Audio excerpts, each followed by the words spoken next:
How you doing, Birdie? I'm good. How are you? Okay, it's a pleasure to have you back. Oh, thank you for having me back. Okay.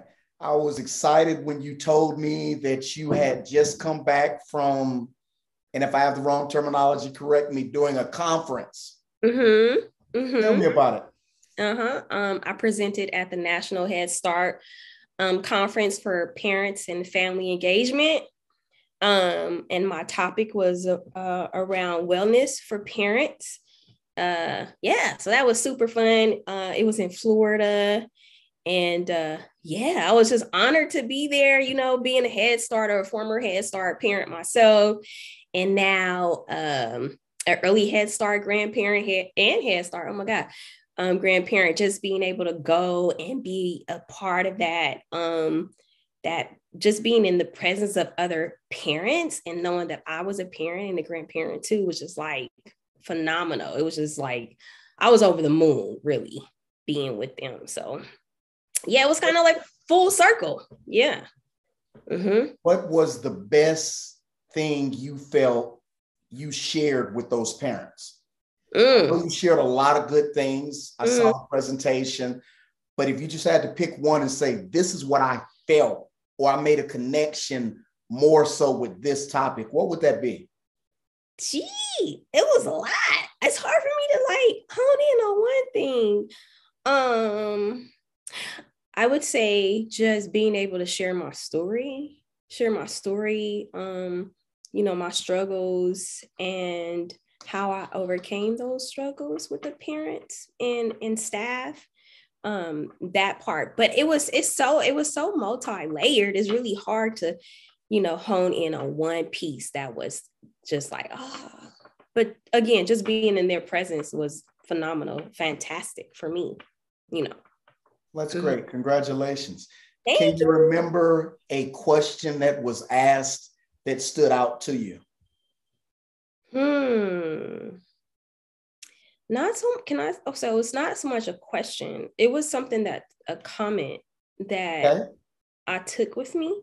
I've never heard anyone say it about me. And it took me back for a minute. And I'm like, oh man, for real? Me? Um, One of the parents came to me at the end of the session and she said that I was anointed. And, you know, I've heard people say stuff like that before, but not to me. And when I think about being anointed, that's like, God sent you somewhere or put you in a place to speak his word. And to that's how I see it. And so when that person said it to me, I was like, God brought me here today, and even though I felt like God was leading me through the presentations because I had a lot of things I had to overcome during that couple of days. But for somebody to come to me and say that I was anointed, I was like, man, woo, that's deep. You know, I've never heard that about Birdie. So yeah. Well, there's a scripture and it says, to whom much is given, Mm-hmm. much is required. Mm-hmm. And just having interacted with you concerning you sharing being a teenage mother in your career, Mm-hmm. I can't see anything other than God not only brought you through, but Mm-hmm. allowed you to achieve success up until this point so that you can help people who Mm-hmm. you were passionate about helping, not because they need something, but Mm-hmm. because you've received something, you've grown so much, you're continuing to grow. And that can not only be inspirational to people, but when you begin to instruct them with the tools Mm-hmm. that you've acquired, then I can clearly see how that word anointed is used, because that's something that's beyond just you. Mm-hmm. You know, at times, well, this is my personal belief. I believe that we all, when we tap into that purpose Mm-hmm. that transcends what we think, what we can achieve on our own, then that's where God is recognized and fully given credit. Meaning if I can only accomplish and achieve what I can conceive. You know, when I was smaller, they say, you can't accomplish it unless you can conceive it. Well, I believe that after I've conceived it, my best laid plans, there is still yet another dynamic of that plan that was bigger than me. I love to tell people it's like this Zoom call. We're inside of the screen, but behind me, there's another screen. And if we were looking at TVs, it would like be in the corner of the screen. And so I think that what we can conceive as humans, that's that little picture in the corner of the TV. But there's a gigantic vision, picture beyond that. And we see glimpses of it, whether it comes through people encouraging us or whether it comes through us having dreams of, man, I want to do that one day. It's like, if I remember correctly, you know, when you first came in contact with the program that you are so passionate about, you had a thought. It was just a glimpse like, man, I want to do this. Yeah. And I'm not judging you and I'm looking for some feedback, but I don't think that thought was, yeah, it's going to look like this. It was just a thought like, I could never do it, but it was so distant. It's just like, and look at you now. Yeah, that was not a thought at all. Like, no, I was just thinking about brushing my son's teeth, right? And I had no idea. Like, even when I first became an employee of Early Head Start, my God, 12 years ago, I would have never thought this. You know, at that time, my goal was to become a center director, right? That was it. That was it when it came to my professional goals. And it's so funny, I'm kind of deviating a little bit from the presentation, but I was writing in my journal, and writing in a journal is something that I talked about in my presentation in terms of like wellness and finding purpose or reconnecting with purpose. But anyhow, I was writing in my journal, and I was like, oh man, okay, God, what's next? You know, like what's next on my journey? What do I want to do next? Because right now, I don't know what it is. I'm open to it, whatever that next step is. It's just that, man, I think that of late, like a lot of my goals have come true. They have become a reality for me. And just because a goal becomes a reality doesn't mean we stop. We keep setting goals, right? But I was just thinking the other day, like, okay, you know, I'm knocking out these goals. What's my next goal? And how am I going to achieve that goal? What is that goal? And actually, I'm having some friends over tomorrow because I kind of want to let's set goals, everybody. So yeah, goals are important. It's important to have goals. And that was something else that I talked about with the parents. It's like setting a goal, setting small objectives to reach that goal, and taking care of yourself while you're trying to achieve said goal, right? So anyhow, yeah. I think that's awesome. Something that came to mind when you were speaking was goals. Right now, you've accomplished some goals. You're just starting your new job.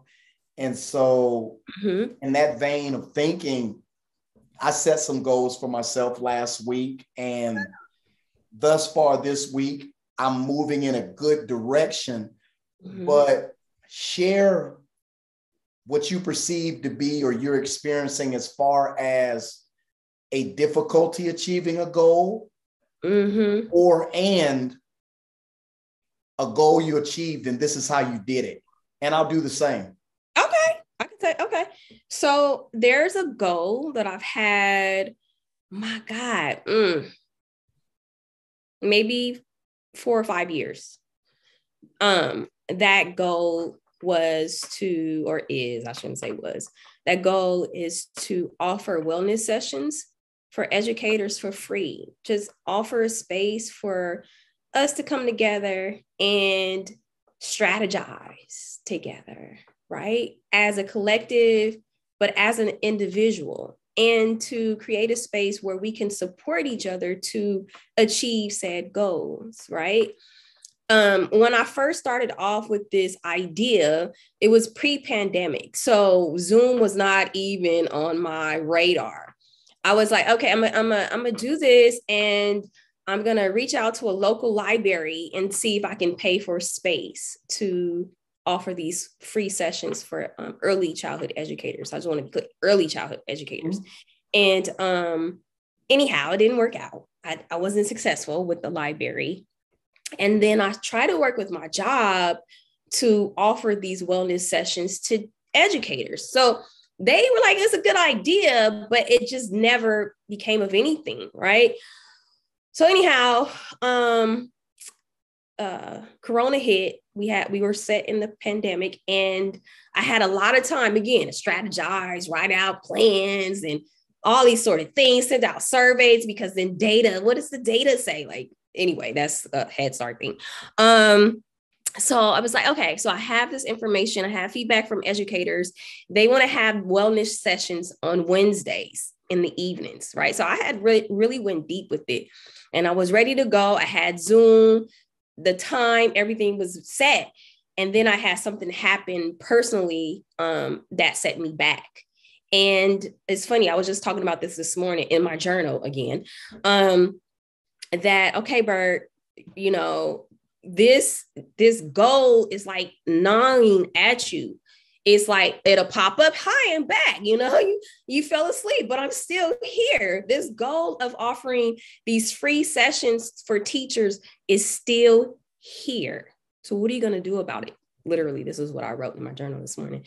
So I said, okay, Bird, you know, January, you're just going to do it. You're going to offer these free sessions to the teachers, whoever comes, they come. And let me just say this too. I have a syndrome. My syndrome is perfect Pattyism. And so I have to work through her because she tells me things that is not true. Okay.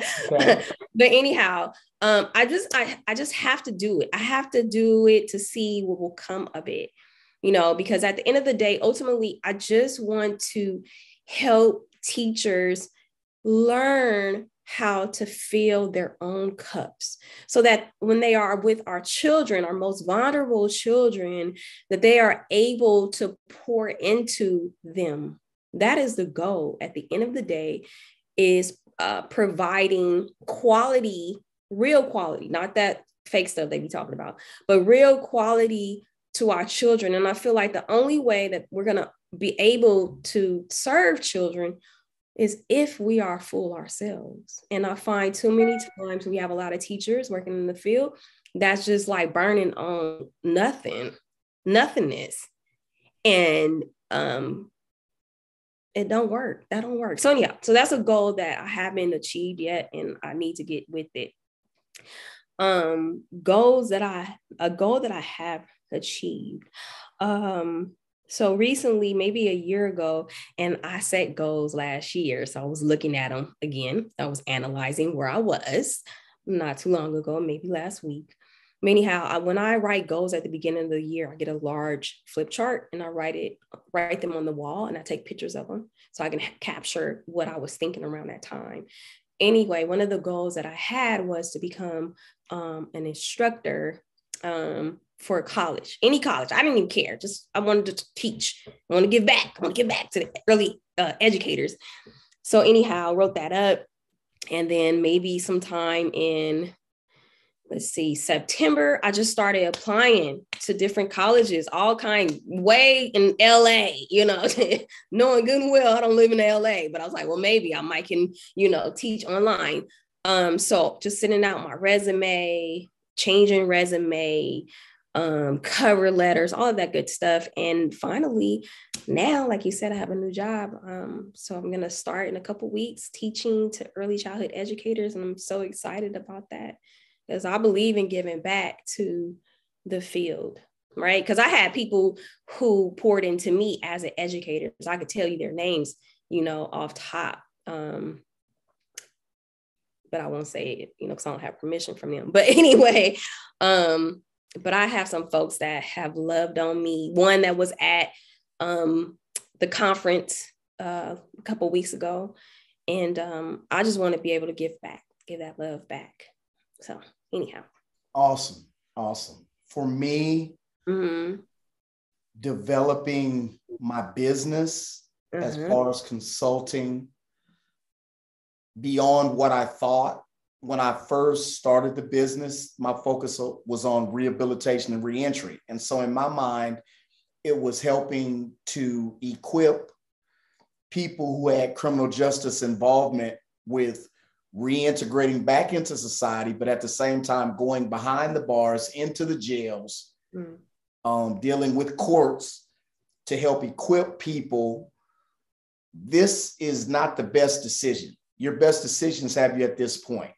These are some tools that I've learned from making mistakes and also from being mentored by others that I think can help you right where you're at. Very simple tools that you can apply right now, whether you're already incarcerated or you're just getting out from incarceration or you're possibly heading to incarceration because of the decisions you're making. So that was my original goal. But what it expanded to was speaking with church youth groups about different decisions. Because what I found is a lot of the decisions that grown people or young adults make, it's tied to decisions that they or I made at an early age. And so that caused me to have to write a different curriculum for those youth. And so my goal was to have presented that, and I was allowed to about 3 weeks ago at a church, and it was the middle schoolers and high schoolers, and it went well. And so what I've done is worked on this week, building more of those curriculums versus just the ones I have for those who are incarcerated or have been incarcerated before. So that's a goal that I accomplished. Some of the difficulties that I experienced was the fact that that wasn't something that I considered early on. Because at a young age, I always would see people who would always say, help the youth, help the youth. And my frame of mind, even at a young age, was adults need help too. Older people need help too.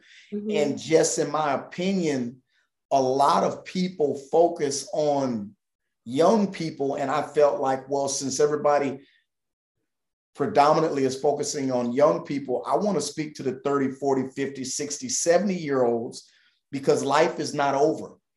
And I know that old adage says that you can't teach an old dog new tricks, but being an older dog, so to speak, I've learned some things and I'm still learning. And if I'm teachable, then I don't think I'm any better than anyone else. And so the difficulty was really just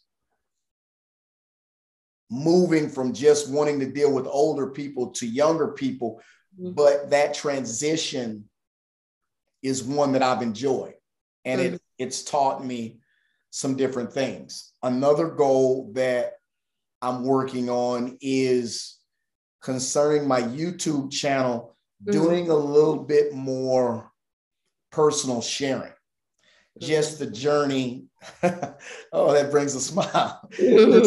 Discussing me a little bit, because I always tell my friends, I said, I'm not trying to talk about me, man. I'm doing interviews and doing other things. I believe I just want to be a platform or a help for others to share some things that would help people. It's not that I don't want to help people, but that's not why I got on social media, to be seen. But I'm realizing through questions and advice from friends that, hey, you need to share a little bit more about you.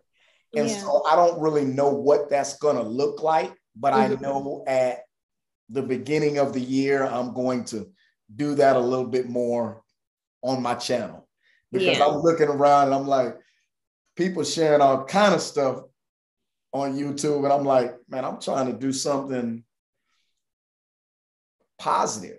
And that's not saying people are not doing positive things, but a lot of times I just don't think that people are sharing how they became or how they got through or why they think the way they think.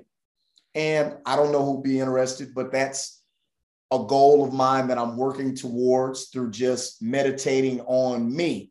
Okay, what am I going to share? And an obvious question, what are you comfortable sharing? And then what if you're not comfortable sharing it, but you think it'll help people? Yeah. And so that's where I'm at. I think that's fantastic. I can't wait to hear those stories.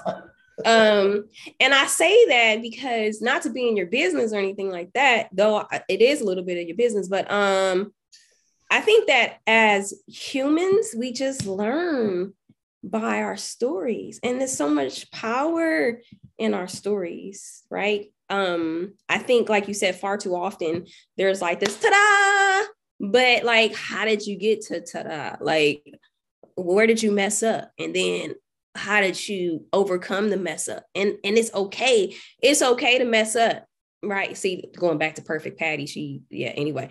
But we need to have mistakes in order for us to grow. But it's something about being vulnerable with people. And when you speak about your story and you're vulnerable and actually being a human and not a robot and trying to put on the show, but like just being authentically you, it's power in that. For me, that's it, sharing my story. I don't share all of it because there's some stuff that I am, I keep for myself, right? Because there's other people involved and I don't want to bring them into my stories. Like, I want to talk more about Birdie's stories and how I overcame those different things. But I'll tell somebody listening, I'll tell them, so this is what happened. And this is how, I moved through that and I made another mistake. But it's power in stories, and I think too, like when we're trying to teach as facilitators, because I think we're both facilitators, you want to have that connection with the audience because you want them to share their story too, right? So you want to share a little bit about you, and then you want to ask them a question that's connected to what you're sharing. So they can grow, just like the brain, right? The brain has these synapses and whatnot. So it's making those connections in that space, whether it's virtually or in person. You want to make synapses with folks in a way. I totally agree with that. And just a side note, I don't think I've ever shared it with you. I came together with 10 other individuals and we wrote a book. Oh. And what we wrote a book about is called Unveiled Transparency, Battle Scars Unleashed. Mm-hmm. And so what it was each of us has a story. Mm-hmm. And we shared a short glimpse of our stories. And the whole idea behind the book was when we are vulnerable, transparent, and bold in sharing our stories in a truthful manner, but also in a manner that is good reading. Yeah. People will respond and hopefully realize just what you said. Well, those stories, out of 11 stories, mm-hmm. I resonate with one of them. And then, man, I have a story. I might need to share my story. And so wrote that. Mm-hmm. And I don't know why I've never mentioned that to you, but I said all of that to say the copies that I received, I personally put notes in, my signature, and as they bought them, I even have a website for it. So when you say that, I'm just saying all of that to say, I've mm-hmm. done that. Mm-hmm. I'm going to continue to do that, but I really didn't tie that into mm-hmm. what you're saying now. Because if I would have, then like when I'm considering my YouTube channel and mm-hmm. sharing, I didn't consider the book. And mm-hmm. I'm like, okay, that's all you. Because mm-hmm. the story that I wrote, the particular part of my life that I opened up about was overcoming me. Mm-hmm. When I actually became who I wanted to be, mm-hmm. so to speak. Mm-hmm. I was trapped by the image, persona, and decisions that I made. And then I had to overcome me. So I just give a little glimpse of childhood, teenage, young adult, and even a little bit now. So that's something we'll discuss sometime if you're interested. But those stories are good stories.